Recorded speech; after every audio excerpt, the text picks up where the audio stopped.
उत्तर प्रदेश की छपरेली की पट्टी धंधान में रहने वाले 26 वर्षीय युवक जितेंद्र ने 25 दिसंबर को दोपहर करीब 3:30 बजे दिल्ली में रेल भवन के सामने खुद के ऊपर पेट्रोल छिड़ककर आग लगा दी थी।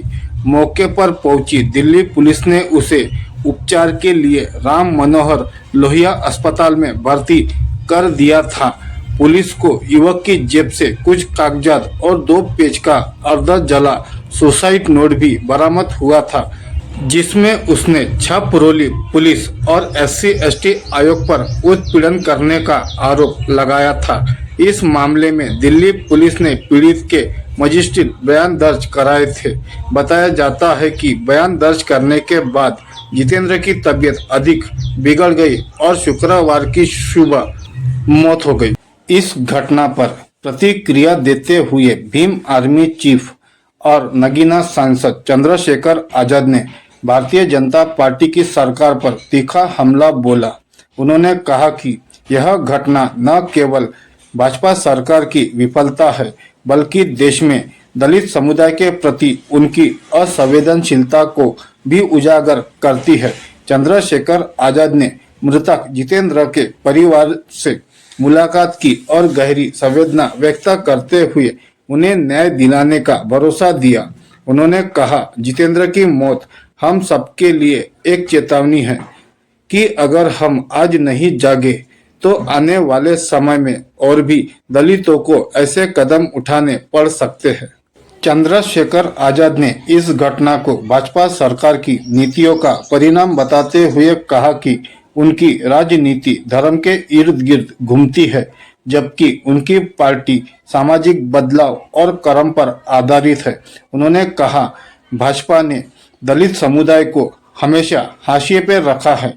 जितेंद्र जैसे नौजवान अपनी आवाज लेकर सरकार के सामने जाते हैं, लेकिन उन्हें न्याय की जगह उपेक्षा और प्रताड़ना मिलती है। चंद्रशेखर आजाद ने बताया कि जितेंद्र उनके पास न्याय की उम्मीद लेकर आया था और संसद भवन के सामने आत्मदाह करने का कदम उठाने से पहले उसने मिलने की इच्छा जाहिर की थी। चंद्रशेखर आजाद ने कहा कि जितेंद्र का आत्मदाह एक ऐसी त्रासदी है जो सरकार की विफलताओं का आईना दिखाता है। उन्होंने कहा कि जितेंद्र को इस हद तक प्रताड़ित किया गया कि उसने अपने प्राणों की आहुति देने का फैसला किया। इस सरकार के रहते दलितों को न्याय के लिए अपने प्राण गंवाने पड़ रहे हैं। यह भाजपा सरकार के दलित विरोधी रवैये का जीता जागता उदाहरण है। चंद्रशेखर आजाद ने बताया कि छपरोली पहुंचने के बाद उनके पास 50 से अधिक ऐसे मामले आए जहां दलितों की जमीनें हड़प ली गई, उनके घरों पर कब्जा कर लिया गया और उन पर अत्याचार किए, लेकिन सरकार ने कोई कार्रवाई नहीं की।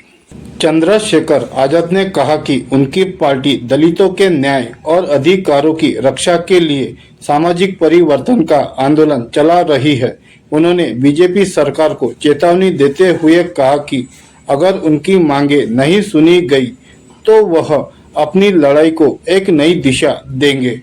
चंद्रशेखर आजाद ने कहा कि हमारी राजनीति सामाजिक परिवर्तन पर आधारित है। अगर समाज में बदलाव होगा तो किसी और जितेंद्र को अपने प्राण नहीं गंवाने पड़ेंगे।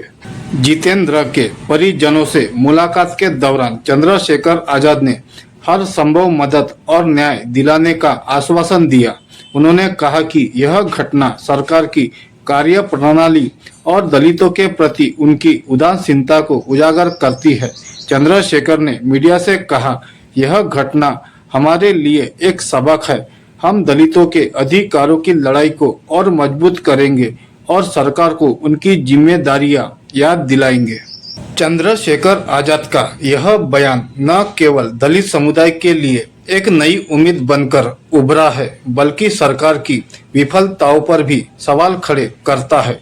जितेंद्र की मौत ने एक बार फिर यह साबित कर दिया कि दलित समुदाय को न्याय दिलाने के लिए एक सशक्त नेतृत्व और मजबूत राजनीति की जरूरत है। जितेंद्र के आत्मदाह और भीम आर्मी चीफ और नगीना सांसद चंद्रशेखर आजाद के बयान पर आपकी क्या प्रतिक्रिया है, हमें कमेंट करके जरूर बताएं। वीडियो को लाइक और ज़्यादा से ज़्यादा शेयर जरूर करें और हमारे चैनल को सब्सक्राइब करना ना भूलें। शुक्रिया।